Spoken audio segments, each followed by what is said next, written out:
Hi guys, welcome to my brand new channel. Today we're going to get straight into it. We're going to go into the basics of running a limited business. I know there's a lot on the internet about setting it up. Setting it up isn't that difficult, but running it is a little bit different. So if you're doing Shopify, if you're doing something like Amazon FBA as well, you're going to be setting up a limited business.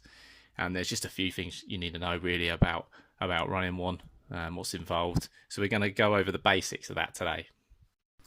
Okay, so like I said, we're looking at running a UK Limited business today. But if you haven't set up a UK Limited business yet and you don't know how, I would recommend going to Companies Made Simple. They do simplify the process of setting up your company. It's relatively straightforward. So with that, we'll move on to running a limited business. Okay, so the first thing you want to do is just make sure of your responsibilities as the director. And that's going to be doing everything I've got below, which is tax, VAT, sorting out your salary and dividends, keeping your business updated, your accounts, and obviously filing that all-important annual return. There's going to be a little bit more to it, but I don't want to make this video too long, so it's important that we move on. I just want to add, and I'll say this again at the end, you really want to go and check out good resources at gov.co.uk. They also offer webinars as well. You can watch old ones, and you can also register for live ones where you can ask questions with anything you're unfamiliar with, which I do recommend doing. Okay, so on to number 2, that is tax. So if you're setting up a limited company, you're going to be needing to pay 90% corporation tax on all profits. So, every profit you get, you will pay automatically 19%. Regardless of whatever wage you are taking or not taking. You will also incur 20% VAT on all of your products that you bring into the UK, and you'll pay import duty of, well, it could be anywhere really, anywhere around 10%, maybe a bit less. It just depends on what you're importing. But that's all for your immediate tax, what you'll be taxed almost straight away when you're running your business pretty much from the get-go. Okay, so moving on to VAT, this is a little bit of an interesting one because you don't necessarily have to register for VAT at the beginning. You'll have to pay 20% VAT on imports anyway, but you don't have to register for VAT until you're turning over around £83,000 a year. So that's not something you've got to do or worry about too much at the start, but it's certainly something you'll probably have to do in the not too distant future. Okay, so number 4, salary and dividends. Now, this is an interesting one when you're running a limited company. So a few facts and figures. So salary for the 2017-2018 financial year, your personal tax allowance will be 11,500. So presuming you have no other income and this is your main job, you can pull that out of the company as a salary.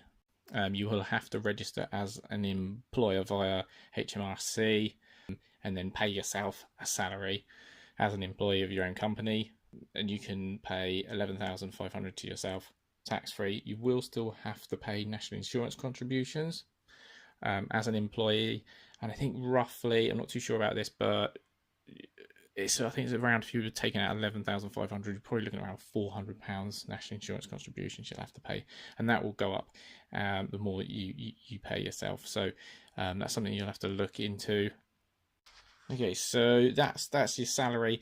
If you were to pull more than 11,500 out, your tax would be then taxed at 20% for every pound that you're over that 11,500, and it stays at 20% until you get to 45,000, and then you would be taxed at 40%.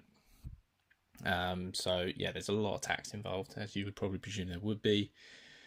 One other thing to note, if you are currently employed and you're not looking to take a salary out of your business, you're looking at just building it, the only tax you will have to pay is your corporation tax on your profits. The rest of the money will just keep going into the business, keep building the business. It's actually a really smart way to build your business over a few years.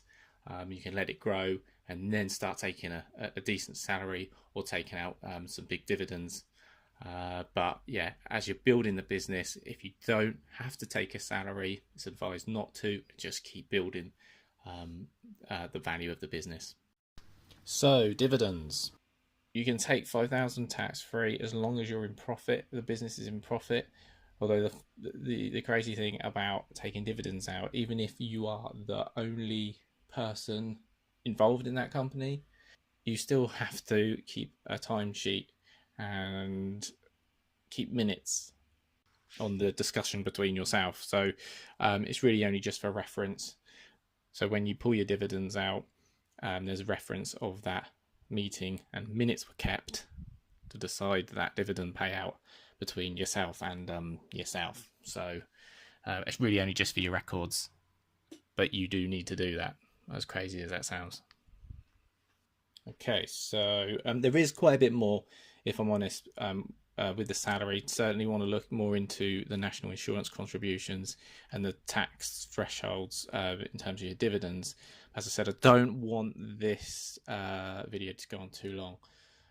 So we're going to move on to number 5, and that is keeping your business updated. So it's really important, and your legal obligation to keep your business updated. Phone numbers, change of address, anything like that.